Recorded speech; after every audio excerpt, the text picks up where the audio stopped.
À 80 ans, Michel Drucker semble plus en forme que jamais, et bien décidé à poursuivre sa carrière, à la télévision comme sur scène.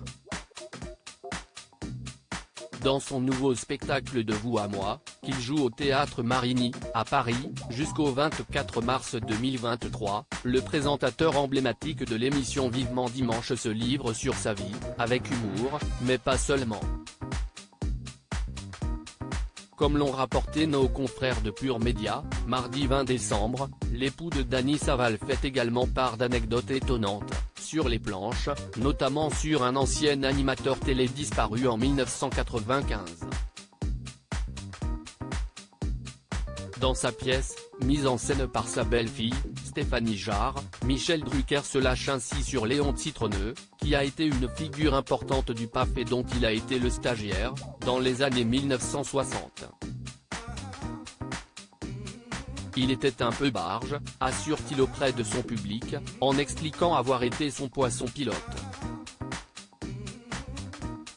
Sans prendre de pincettes, il déclare ainsi que l'homme aux côtés duquel il a commencé sa carrière n'était pas une personne de facile. Il était détesté, obséquieux avec les puissants, tyrannique avec les petits. Je l'ai même vu, un jour, en venir aux mains avec Claude Darget qui était son grand rival, affirme Michel Drucker sur les planches, en lançant, avec amusement, « Ah, celui-là, Léon. C'était quelqu'un ». Pour ses plus jeunes fans, l'animateur de France 2 a résumé la notoriété du journaliste, c'était Monsieur Télévision. Il savait tout faire. Il parlait 5-6 langues, il mariait les têtes couronnées. Il les enterrait. Et souvent, c'était les mêmes. C'était ça, Léon. Supérieur à Michel Drucker, qui sont les membres de sa famille ?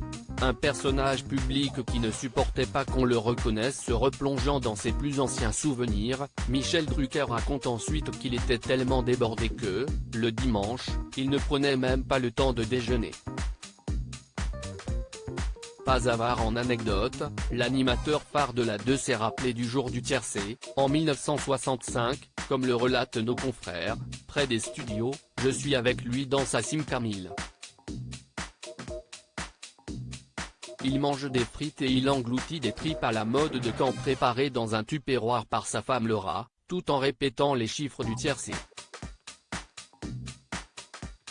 Toutes les vitres sont fermées. Il ne voulait pas qu'on le reconnaisse, il ne supportait pas qu'on le reconnaisse. Si est-il ennuyeux pour un personnage public, lâche-t-il avec humour.